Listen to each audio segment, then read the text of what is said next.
Why did I not give up the ghost when I came out of the belly? He like, man, why didn't I just, go to the spirit world? Because he was dealing with all that he had to deal with. He was the richest of the richest. And then the Lord allowed Satan to mess with him. All right. To see if he was going to keep his integrity and his faith, which he did. OK. But after he was going through all this, he was just like, man, why died I not from the womb? All right. Why did I not give up the ghost when I came out of the belly? All right. This is a quick precept. This is Ecclesiastes chapter 12, verse 7. It says, then shall the dust return to the earth as it was. Talking about this body. The body go into the ground. All right. The body go down into the grave, which is hell. All right. That's hell. A lot of times you see hell in the Bible. It's talking about the grave. OK. So it says, then shall the dust return to the earth as it was, and the spirit shall return to God who gave it.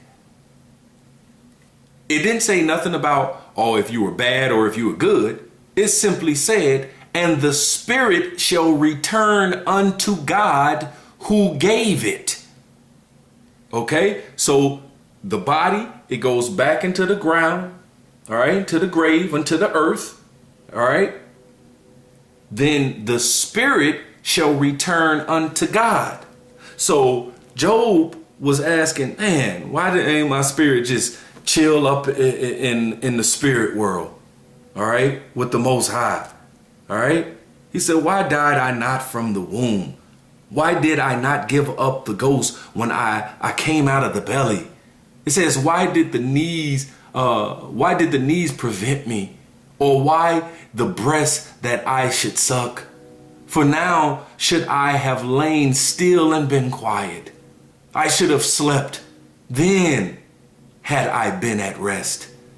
With kings and counselors of the earth, which built desolate places for themselves, or with princes that had gold, who filled their houses with silver, or as an unhidden, untimely birth, I had not been, as infants which never saw light.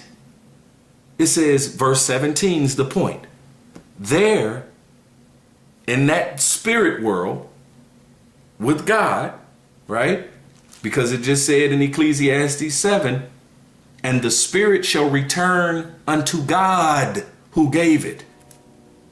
Verse 17, Job 3 and 17, it says, there the wicked cease from troubling, and there the weary be at rest.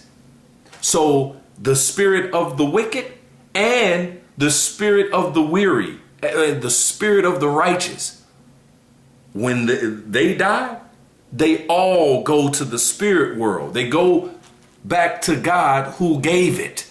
All right. Because if if people say, hey, you bad, if you live a wicked life, then you go down to hell and you burn forever and ever and ever.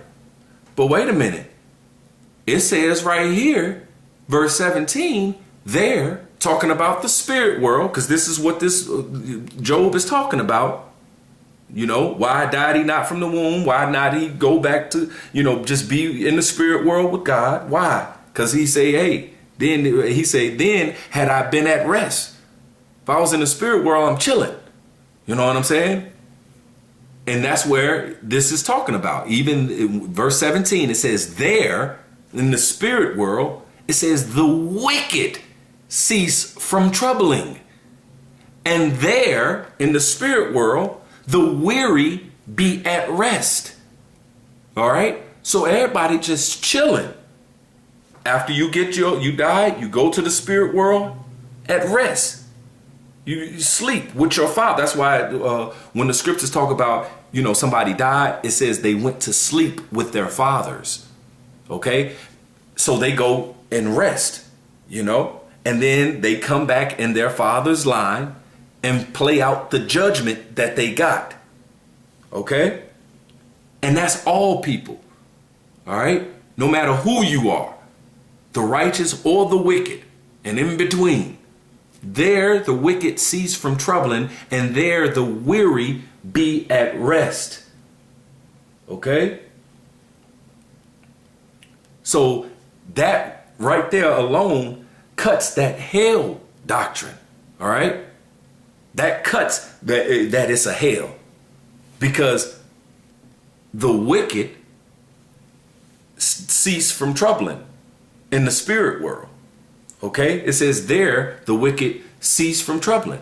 And in that same place there, the spirit world, the weary be at rest. Why? Because like in Job 12 and 7, it said, Ecclesiastes 12 and 7, all right, it says, and the spirit shall return unto God who gave it. It says, then shall the dust return to the earth as it was, and the spirit shall return unto God who gave it. You can't get around that. You can't get around that. So I'm going to hit a quick few scriptures, Lord willing, just on the little hell thing, because hell is a condition played out here on the earth. Hell is a condition. Okay? It's also the grave. And also you're going to be in a hellified condition when them nukes hit. All right? That judgment, that second death. All right? Them ICBM missile fire that Zechariah is talking about. Matter of fact, that's some hell for you. You know? That Zechariah 14 and 12. All right, that plague wherewith the Lord will smite all the people that are fought against Jerusalem. It says their flesh shall consume away while they stand upon their feet, and their eyes shall consume away in their holes, and their tongue shall consume away in their mouth. Man, the plague and the destruction that this place is about to get, and the wicked people, even 2/3 of our people, man, they got it bad. Lord willing, I'm not in that, you know. That's why I'm just trying to get right, crawl back into the good graces and do this work and endure to the end. So I don't have no part of it. I don't want it. All right. So yeah, just a few scriptures on, on that hell. This is Tobit chapter 13, verse 2. It says, matter of fact, I'll start at the top. It says, Tobit 13 and 1. Then Tobit wrote a prayer of rejoicing and said, blessed be the God that liveth forever, and blessed be his kingdom. For he doth scourge and have mercy. He leadeth down to hell and bringeth up again. Neither is there any that can avoid his hand. So he said he bringeth down to hell and bringeth up again.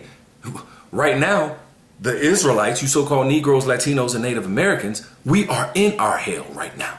We here. We in hell. All right? But he's going to bring us up again and exalt us.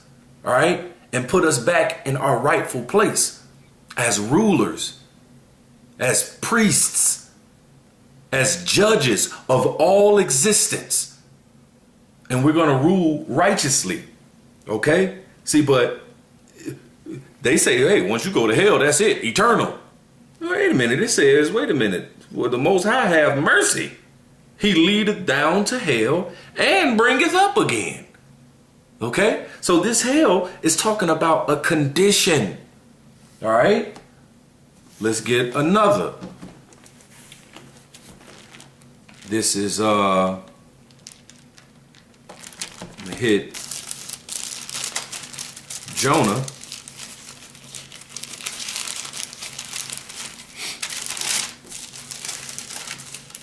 Jonah chapter 2,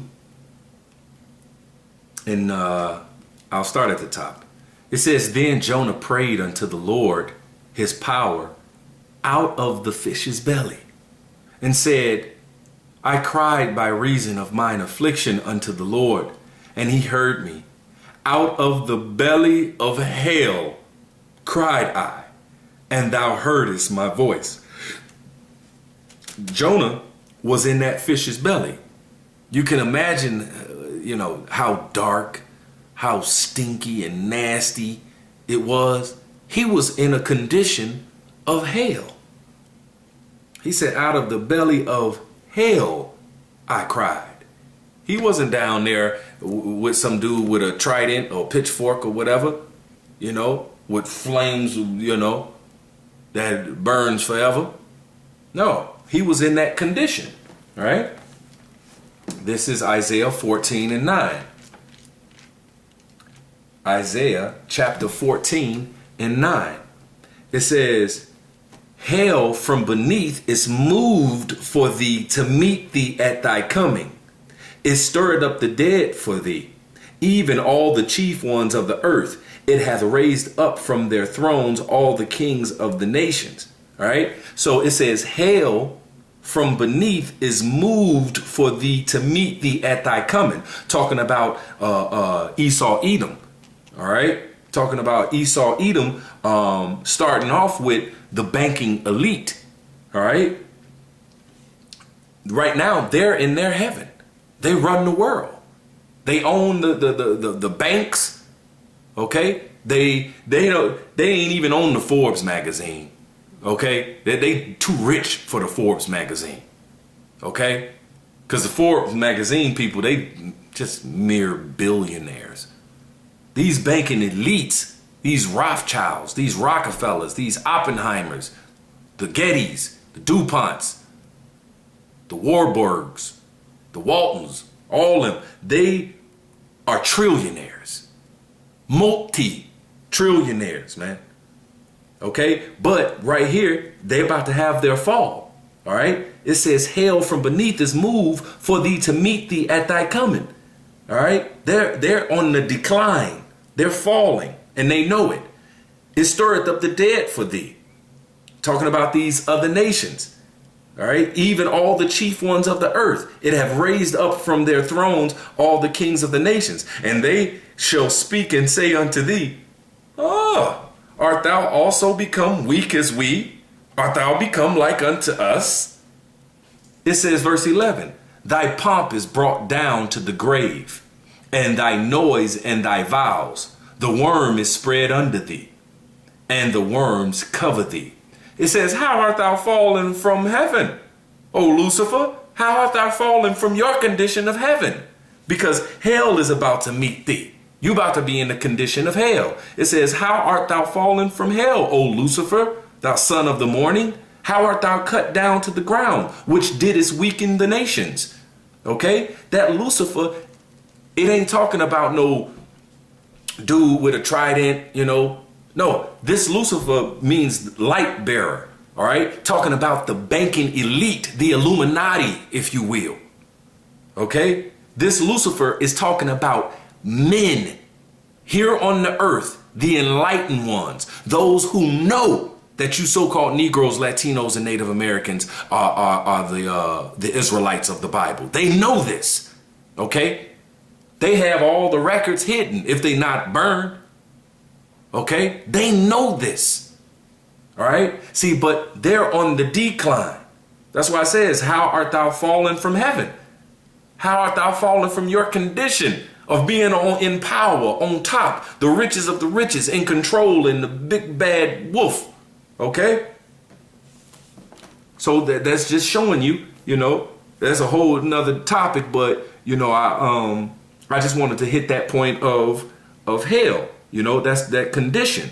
All right. Even heaven is a condition.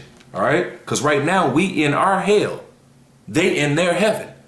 We're soon about to be in our heaven. And they're going to be in their hell. Okay. This is Luke chapter 16.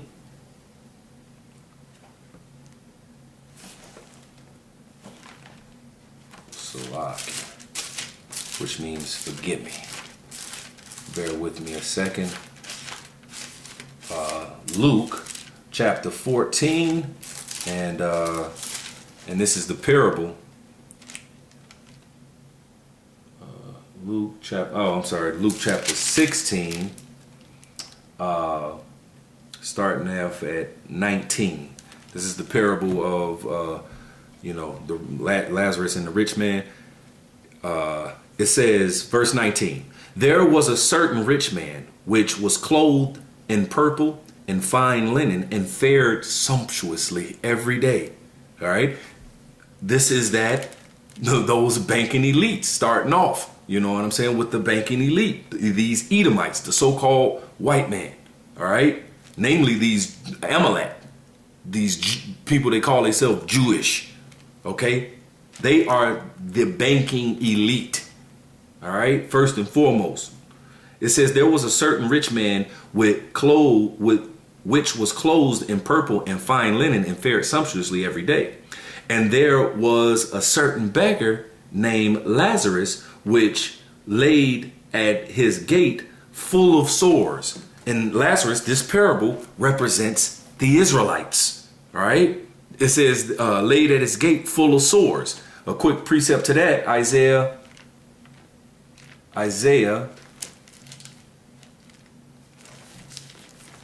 chapter 1 and 5. Matter of fact, I'll start at 2.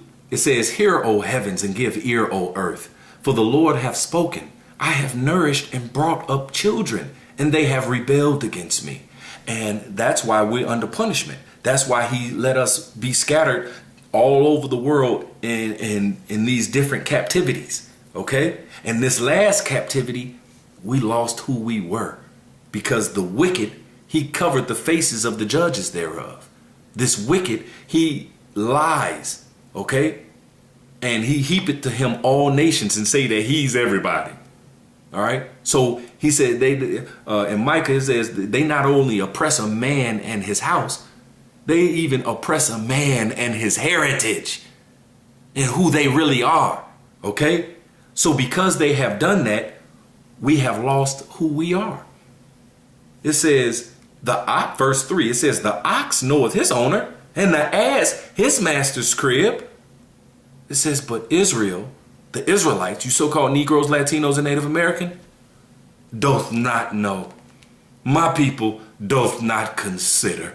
We just went that money, car, clothes, and the hoes, trying to be successful. Oh, fatty whopping, ooh, about that bag. Oh, yeah, the bitches and the hoes and the running trains and the smoking and the rapping, the dumb shit.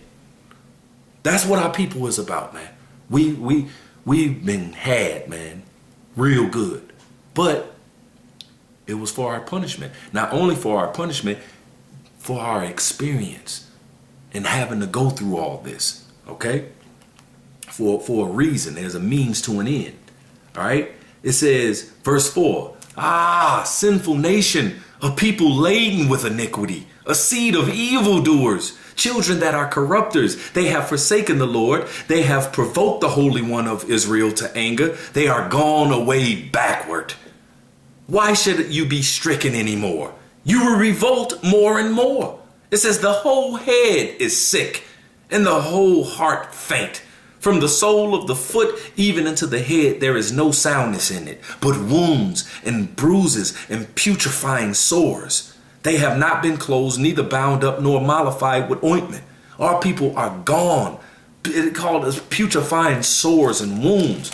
Okay, talking about the Israelites. All right, so back in this parable of Lazarus and the rich man, verse 20, chapter 16, verse 20 of Luke. It says, and there was a certain beggar named Lazarus, which was laid at his gate full of sores. Right? That's the Israelites. It says, and desiring to be fed with the crumbs which fell from the rich man's table. Moreover, the dogs came and licked his sores. All right. But it says, hey, we desiring to be fed with the crumbs. All right. Reminds me of this. Deuteronomy 28 and I think it's 48. It says, therefore shalt thou serve thine. And this is the part of the curses that we're dealing with even to this day. It says, therefore shalt thou serve thine enemies. We're serving our enemies. They never became our friends. Okay, just because they set up and lied to you, you know, it remind me of Maccabees. This is their MO. This is what they're all about. It says, First Maccabees chapter 1 and 30. It says, and spake peaceable words unto them, but all was deceit. For when they had given him credence, he fell suddenly upon the city and smote it very sore and destroyed much people of Israel. All right.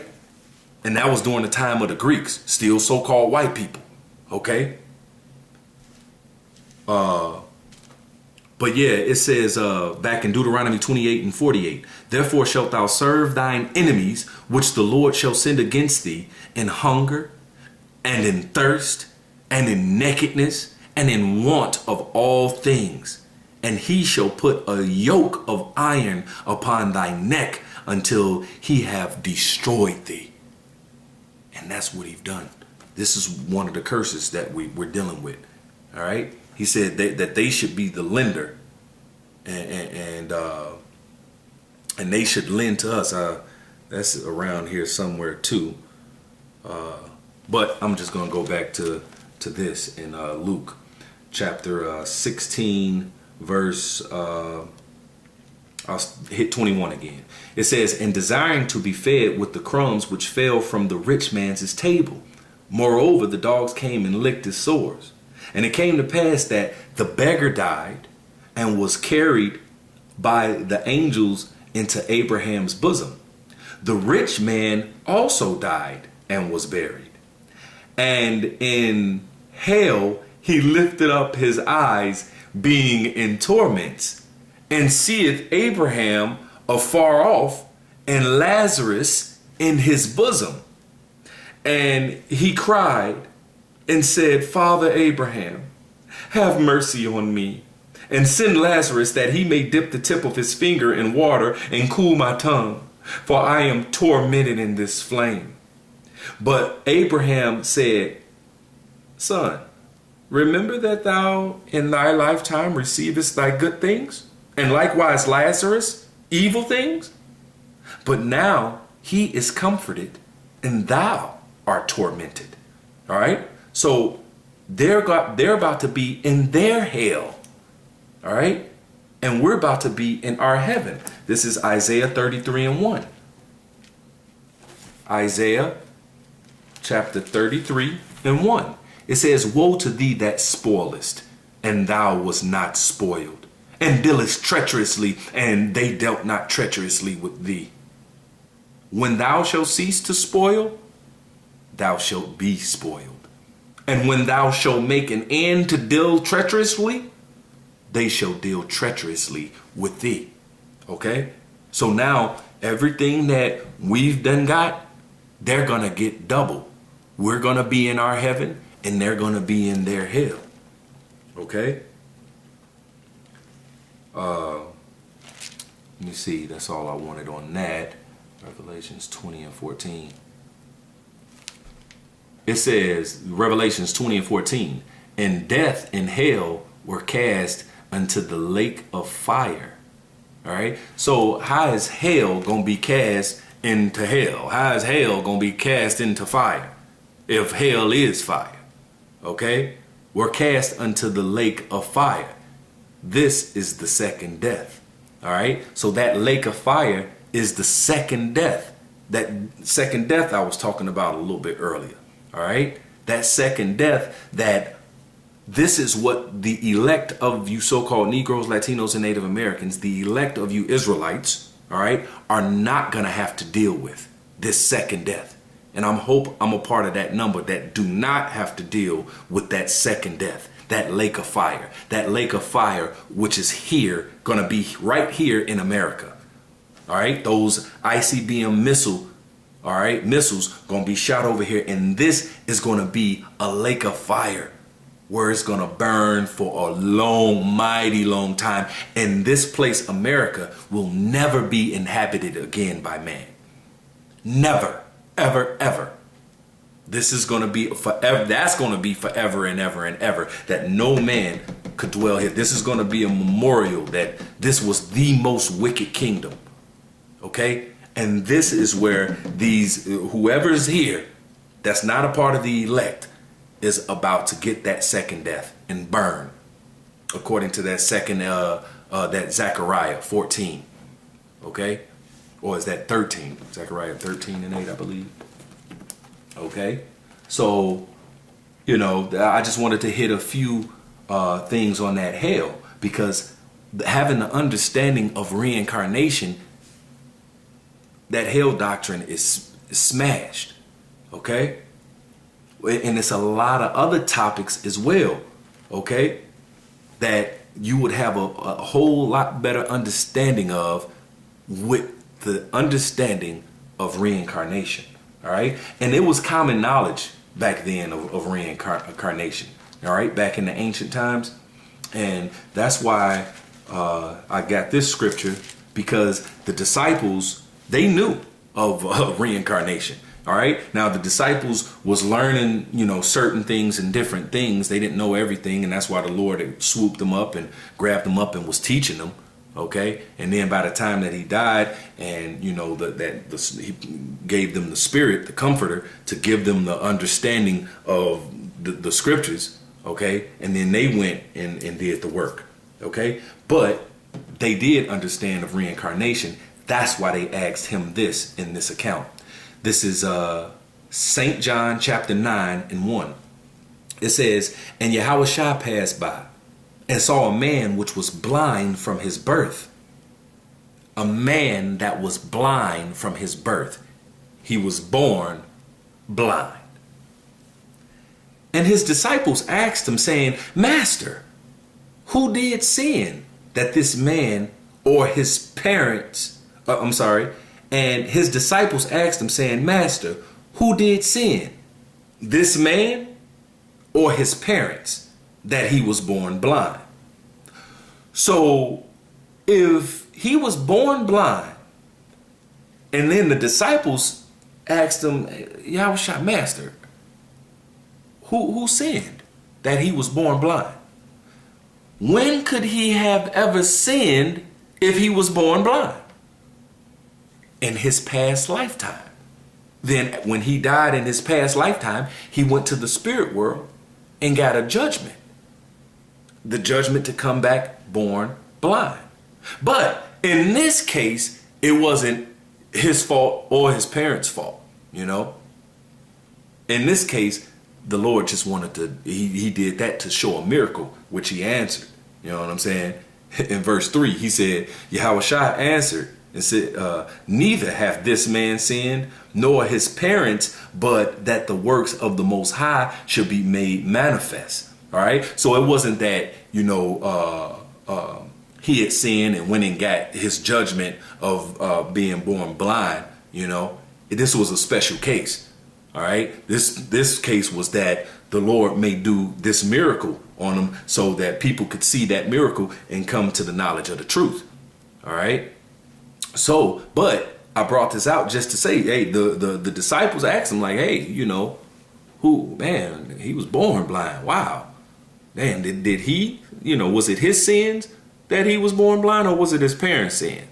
All right. Even though the scriptures let you know that, hey, no, that you're not gonna deal with what your father did and then you be born blind because of your father. We already read those scriptures.